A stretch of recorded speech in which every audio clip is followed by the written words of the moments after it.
안녕하세요. 오늘도 구속의 경륜 94번째 시간을 갖도록 하겠습니다. 오늘은 우리가 지난 시간에 이제 이 구속의 이 경륜을 이 땅이 이제 재창조되기까지 그 역사를 다 연구를 했는데요. 오늘은 좀 다른 주제를 가지고 말씀을 연구해 보려고 합니다. 다니엘서의 11장 그 45절부터 그리고 12장까지 다니엘서를 이제 좀 연구를 해 보려고 하는데요. 다니엘서 12장 8절 말씀에 보시면 이런 말이 있어요. 다니엘이 뭐라고 말하냐면, 내가 듣고도 깨닫지 못한지라 내가 가로되 내 주여 이 모든 일의 결국이 어떠하겠삼나이까 라고 다니엘이 하나님으로부터 많은 계시를 받았지만 깨닫지 못했고, 그리고 알고자 했지만 이 마지막 때까지 봉함하고 간수하라는 지시를 받았거든요. 그래서 이 다니엘이 받은 이 예언들은 이 마지막 때 1844년을 이제 기점으로 해서 첫째 천사와 둘째 천사의 기별로 자신을 스스로 정결케 한 신실한 이 재림 선구자들에 의해서 이제 공개될 예언이었던 것입니다. 그래서 때가 이르자 오랫동안 간수되고 봉함되었던 다니엘의 예언들은 공개되기 시작하였던 것입니다. 다니엘서의 가장 핵심적인 예언은 우리 재림교인이라면 다 아시다시피 2300주야에 관련된 예언이잖아요. 재림 선구자들에 의해서 밝혀진 2300주야의 해석은 매우 합리적이고, 그리고 성경과 예언의 신의 말씀과 조화를 이루고 있다는 사실을 우리는 확인할 수가 있습니다. 다니엘서의 대부분의 예언들이 재림 선구자들에 의해서 모두 다 공개는 되었지만 우리가 오늘 연구할 이 다니엘 11장 40절 후반부의 말씀과, 그리고 앞으로 또 연구할 이 계시록 17장의 해석들은 선구자들의 해석을 그대로 수용하기 어려운 부분이 있어요. 왜냐하면 그들은 1844년 당시에 세계 정세에 맞추어서 예언들을 적용했기 때문에 2세기가 지나버린 오늘날 국제 정세는 전혀 부합되지 않는 그런 부분들이 많이 있습니다. 특히 다니엘 11장 후반부의 예언들은 1844년 당대가 아닌 그리스도의 재임 직전에 국제 정세를 예언하는 부분이기 때문에 그들에게는 아직 펼쳐지지 않는 역사들이었던 것입니다. 그래서 이 선구자들의 예언 해석과 역사적인 적용에는 우리가 이 수정이 불가피함을 이해해야 하는 것이죠. 이 예언들은 21세기 오늘 살아가는 지혜로운 자들이 정확하게 설명하고 해석해야 할 의무와 소명을 가지고 있는 것입니다. 이것에 관련된 성경 말씀은 다니엘서 12장 10절 말씀에 보시면, 대저 이 말은 마지막 때까지 간수하고 봉함할 것임이니라. 많은 사람이 연단을 받아 스스로 정결케 하며 희게 할 것이나 악한 사람은 악을 행하리니 악한 자는 아무도 깨닫지 못하되 오직 지혜 있는 자는 깨달으리라 라고 말씀하고 계십니다. 하나님께서 이 다니엘에게 하신 말씀에서 스스로 연단을 받아서 정결케 하는 자들, 곧 지혜로운 자들만이 이 예언을 깨닫게 될 것이라는 말씀을 우리는 기억하면서 겸손하고 기도하는 마음으로 우리가 이 난해한 부분들을 연구해 보도록 하겠습니다.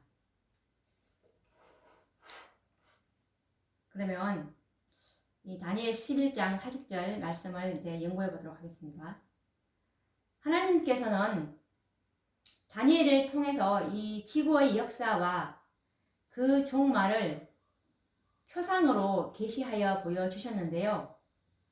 다니엘 2장에서는 신상을 통해서, 그리고 7장에서는 사다운 짐승들을 통해서, 그리고 8장에서는 정결한 짐승들을 통해서 지구 역사의 종말을 보여주셨습니다. 그러나 다니엘 11장에서는 세상 열강들의 역사 속에서 일어날 전쟁들을 직접 열거하시면서 마지막 세상 끝날까지 지상에서 일어날 실제적 전쟁에 관한 역사를 미리 보여주시고 계시하여 주셨습니다. 그래서 다니엘 10장 1절 말씀에 보시면 바사왕 고레서 3년에 한 일이 벨드사살이라 이름한 다니엘에게 나타났는데 그 일이 참되니 곧 큰 전쟁에 관한 것이라. 다니엘이 그 일을 분명히 알았고 그 이상을 깨달으니라 라는 말씀이죠.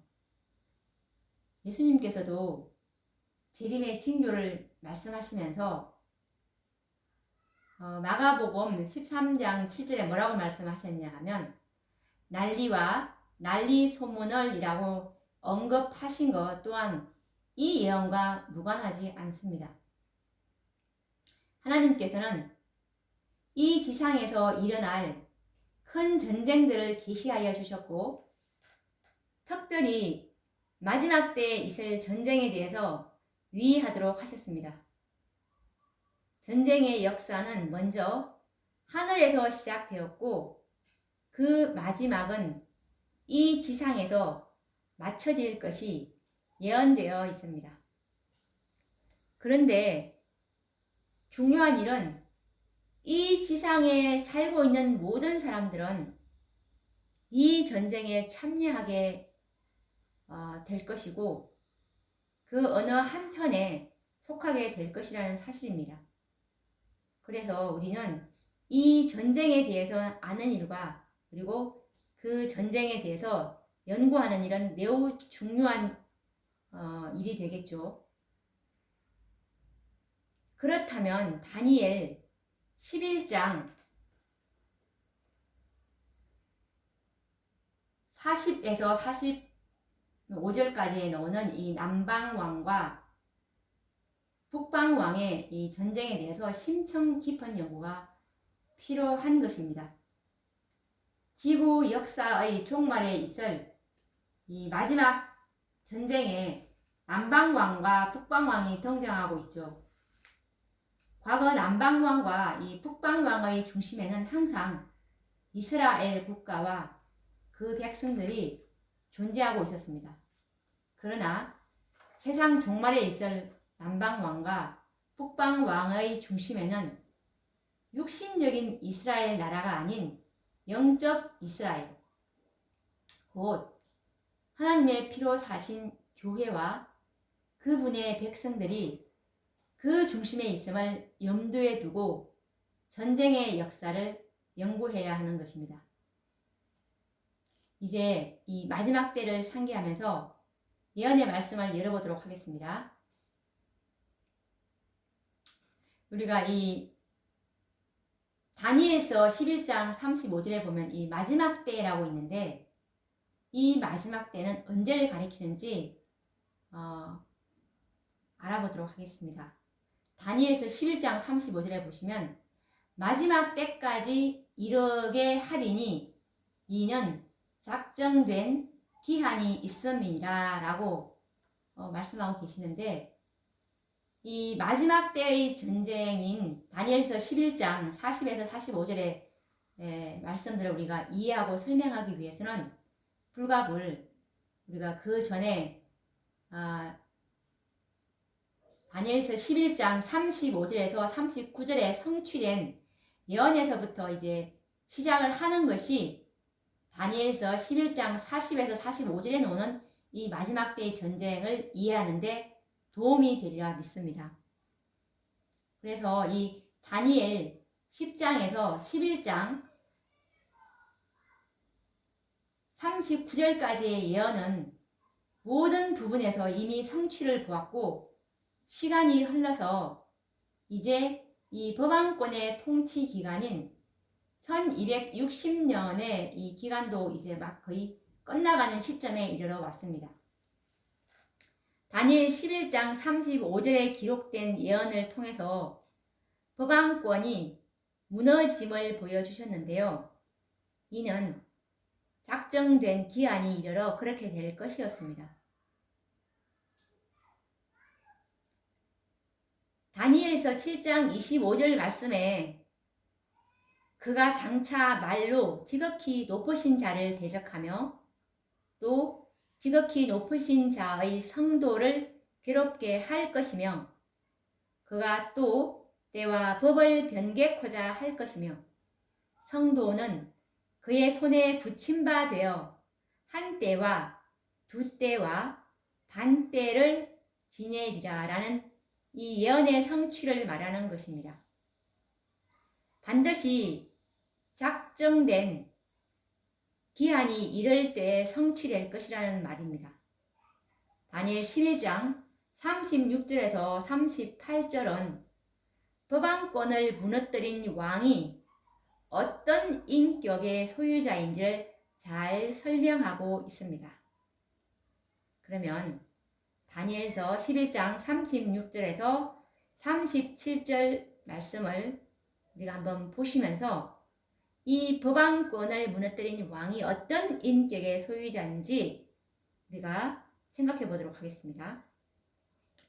이 왕이 자기 뜻대로 행하며 스스로 높여 모든 신보다 크다 하며 비상한 말로 신들의 신을 대적하며 형통하기를 분노하심이 쉴 때까지 하리니 이는 그 작정된 일이 반드시 이룰 것임이니라. 그가 모든 것보다 스스로 크다 하고 그 10조의 신들과 여자의 사모하는 것을 돌아보지 아니하며 아무 신이든지 돌아보지 아니할 것이나 라고 말씀하고 계시는데요. 이 예언은 프랑스 혁명에 의해서 이 황제가 된 나폴레옹 혁명 정부의 정책을 나타내는 말씀인데요. 이 법왕권에게 부여된 기간이 1260년이었죠. 이 1260년이 이럴 때에 이 왕을 통해서 하나님께서는 작정된 일을 반드시 이룰 것이라는 예언입니다. 그래서 우리가 이 프랑스 나폴레옹 이 혁명정부의 주요 정책을 한번 살펴보자면 이 다니엘서 11장 36절에서 39절 말씀을 이제 요약해 보면은 이 프랑스 나폴레옹 혁명정부의 주요 정책을 알 수가 있어요. 보시면 다니엘서 11장 36절과 39절 말씀을 보시면 스스로 높여 모든 신보다 크다라고 하는 이 말의 의미는 어떤 신도 인정하지 않겠다는 것이고요. 그리고 비상한 말로 신들의 신을 대적한다라는 말씀은 무신론 정책으로 기독교를 반대한다는 그런 의미겠죠. 그리고 여자의 사모하는 것을 돌아보지 않는다라는 이 말은 결혼 제도를 무시하겠다라는 뜻이죠. 그리고 세력의 신을 공경하겠다라는 이 의미는 이들은 군대의 힘인 오직 군신만을 존중하겠다라는 그런 뜻입니다. 그리고 여러 산성들을 취할 것이다 라는 이 말씀은 여러 나라를 정복한다는 그런 의미가 들어가 있습니다. 그리고 뇌물을 받고 땅을 나눠준다 라는 이 말씀은 공산 정책으로서 땅을 몰수해서 이제 분배를 하겠다는 그들의 정책을 잘 설명해 주고 있습니다. 1792년도에 이 나폴레옹은 서방권과 왕정에 시달리고 있는 이 평민들의 봉기를 주도해서 혁명을 일으켜서 왕정을 무너뜨리고 로마로 쳐들어가서 1798년도에 이 피우스 6세 이 법왕을 사로잡아 왔습니다. 이렇게 해서 서기 538년 동고트족을 멸망시키고 천하를 통치하기 시작한 이 법왕권은 1260년이 마치는 해인 1798년에 성경에서 예언된 그대로 그 권세가 끝나고 말았습니다. 나폴레옹 혁명 정부는 오늘날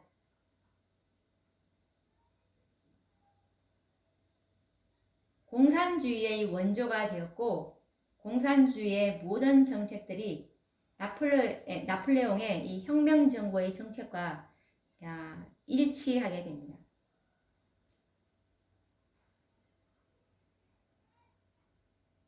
(1844년) 당시에 이 재림 선구자들에 의한 다니엘 1장에서 이 11장 39절까지의 해석은 참으로 적절하고 그리고 현대 진리와 부합되는 예언 해석인데요.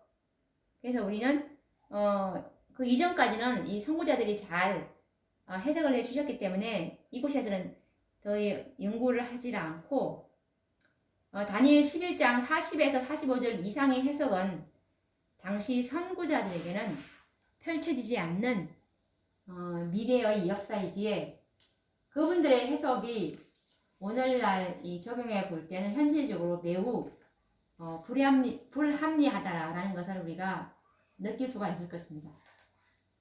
그래서 이 프랑스의 나폴레옹 혁명 이후에 다니엘 11장 40에서 45절에는 남방왕과 북방왕의 전쟁이 예언되어 있습니다.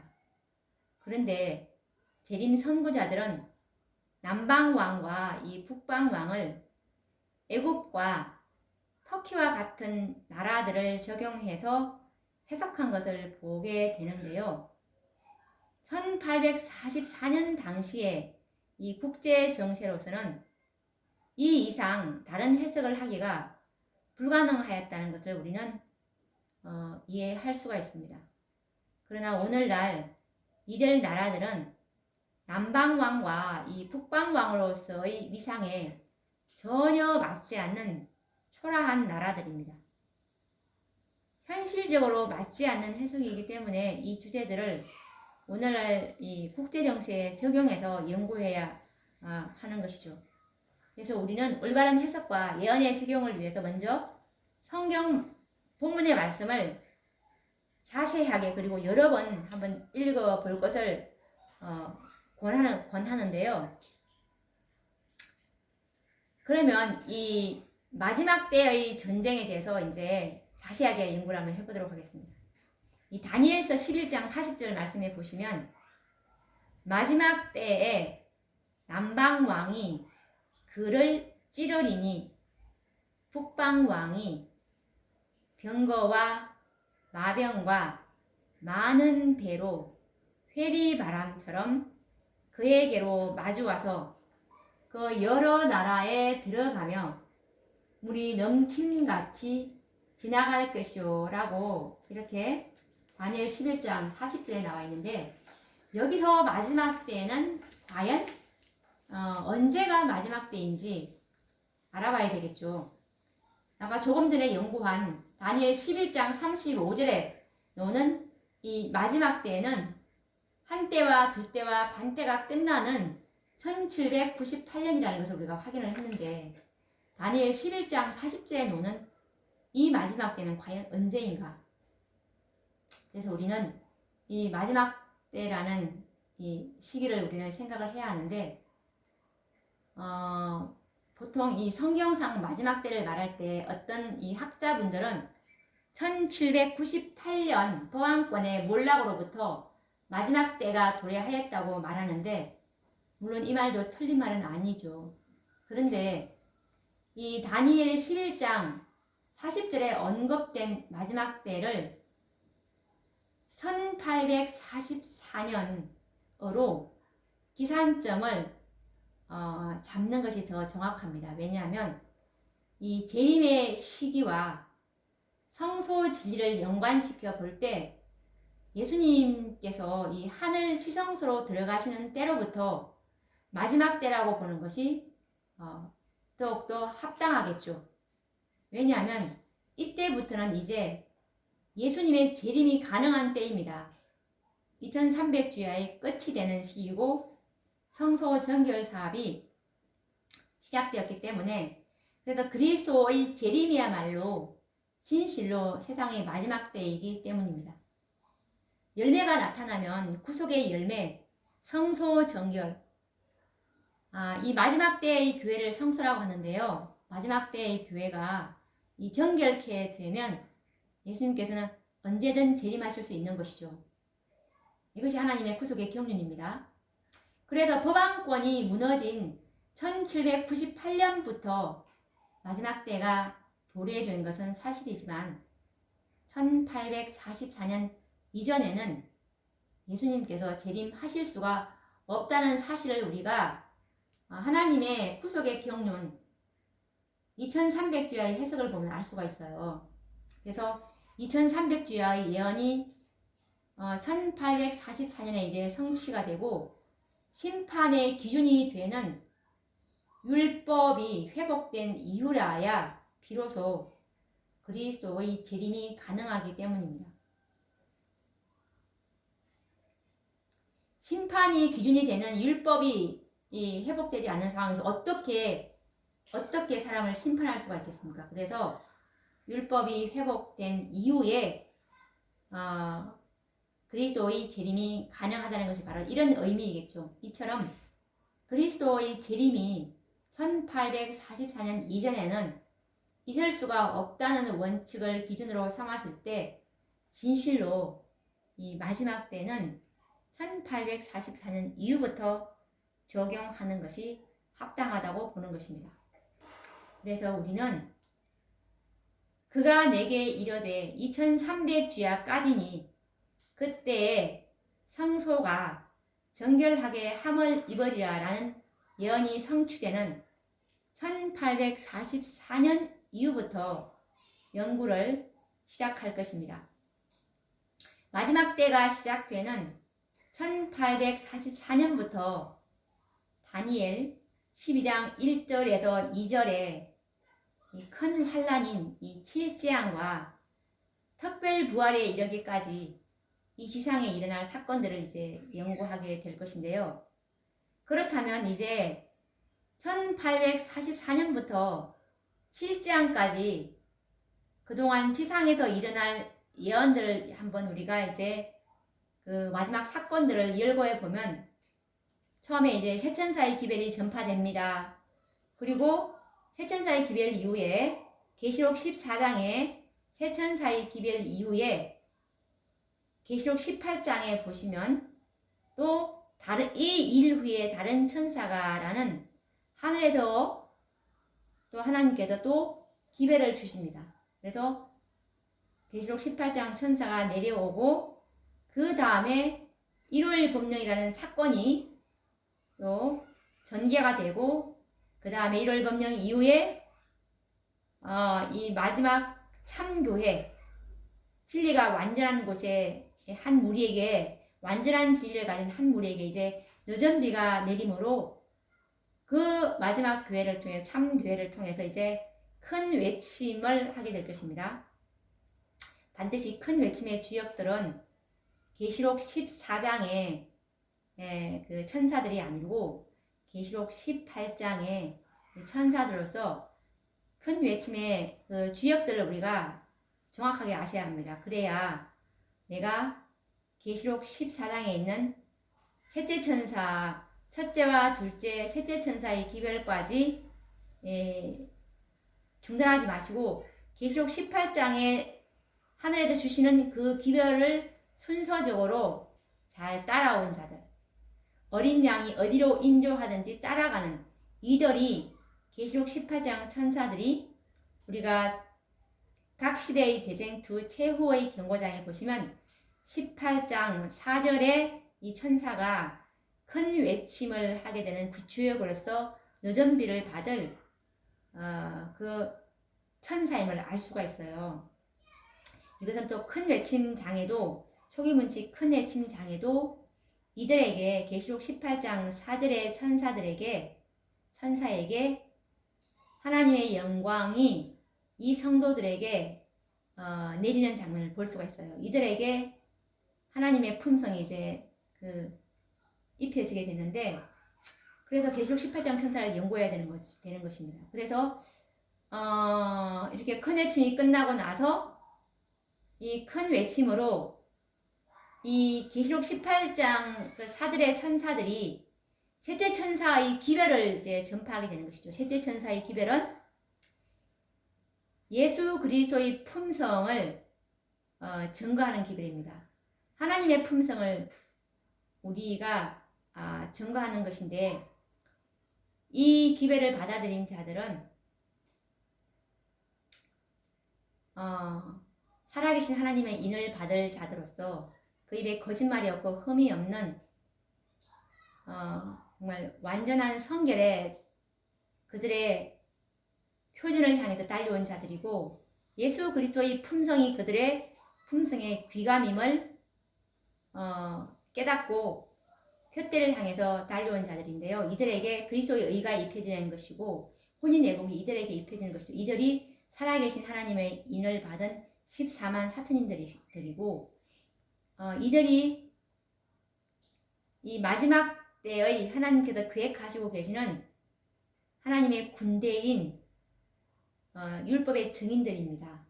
그래서 이들의 수요가 찰 때 초기 문집 279페이지에 보시면 인치는 살아계신 하나님의 인을 치는 셋째 천사가 성도들의 수를 다 계속했다고 보고하니까 예수님께서 중보사업을 지성소의 중보를 끝내시고 다 이루었다고 하시는 것처럼 지성소 사업인 셋째 천사의 사업이 되겠죠. 이것이 살아계신 하나님의 인을 치는 14만 4천 인을 계수하는 사업입니다. 그래서 이 14만 4천 인을 다 계수하고 나면 이제 은혜의 시기가 맞춰지는 것이죠. 우리 이 살아남은 이들 책 다 가지고 계시죠. 거기 보시면 은혜의 시기 마친 장에 보면 있습니다. 은혜의 시기 마친 장에 보시면 살아계신 하나님의 인인 14만 4천의 이 보석이 다 수요가 다 계수가 될 때 이 은혜의 시기가 마친다는 명확한 증언의 말씀이 있습니다. 우리가 기존에 인간의 해석으로 이 14만 4천이는 상징수가 아니라는 것을 우리는 말씀의 율법과 증거의 말씀 위에 믿음의 토대를 쌓아야 되는 것입니다. 이렇게 될 때 하나님의 능력으로 우리가 보호를 받는 것이고 이 마지막 때에도 환난 때도 우리가 살아남을 수 있는 것입니다. 그래서 반드시 내가 믿고 있는 이 견해가 인간의 말인지 내가 목사님의 말씀을 맹목적으로 믿고 있는 것인지 아니면 이것이 성경과 증언의 말씀의 지지를 받고 있는 것인지 반드시 확인하시고 반드시 반석 위에 하나님의 말씀 위에 우리 믿음의 기초를 쌓아갈 때 그것이 유일한 방어책이라는 것을 우리는 정말 깊이 깨달아야 하는 것입니다. 그래서 이제 은혜의 시기가 맞춰지고 그 다음 순서가 뭐죠? 이 7장이죠. 7장과 더불어 이제 의인들에게는 야곱의 환란이 되겠죠. 이렇게 사건이 이제 전개되는 것입니다. 그래서 이 모든 예언들은 1844년 이후에 순차적으로 이제 성취되어야 할 사건들인데요. 그래서 다니엘 11장 40절에 나오는 남방왕과 이 북방왕의 싸움은 1844년 이후에 있을 전쟁에 관하여 기록된 말씀이라는 사실을 알게 됩니다. 그래서 1844년 당시에 재림 선구자들로서는 1844년 이후에 성취될 예언들을 정확하게 해석하기란 어려웠을 것입니다. 다니엘 11장 40절에 나오는 남방왕과 북방왕의 싸움은 그들에게는 아직 미구에 성취될 예언이었기 때문입니다. 성경의 예언들은 그 예언이 성취되기 전까지는 혹시 예상은 할 수 있을런지는 모르지만 정확한 해석은 그 예언이 성취된 이후에야 가능한 것입니다. 그래서 정확한 해석은 그 예언이 성취될 당대를 살아가는 이 하나님의 지혜로운 종들에게 맡겨진 사명일 것입니다.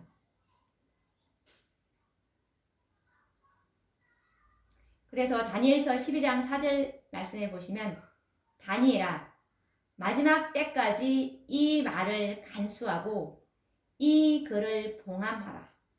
많은 사람이 빨리 왕래하며 지식이 더하리라 라고 말씀하셨던 것입니다.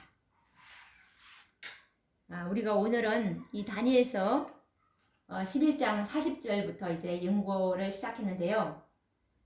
이 마지막 때에 관련된 다니엘 11장 40절에 나오는 이 마지막 때는 예수님께서 지성소에 들어가심으로 최후의 봉사를 시작하는 성소 정결사, 살아계신 하나님의 인치는 이 사업을 하기 시작한 이때부터 이제 마지막 때라고 보는 것이 가장 타당한 해석일 것입니다. 그러면 또 우리가 오늘도 이 말씀을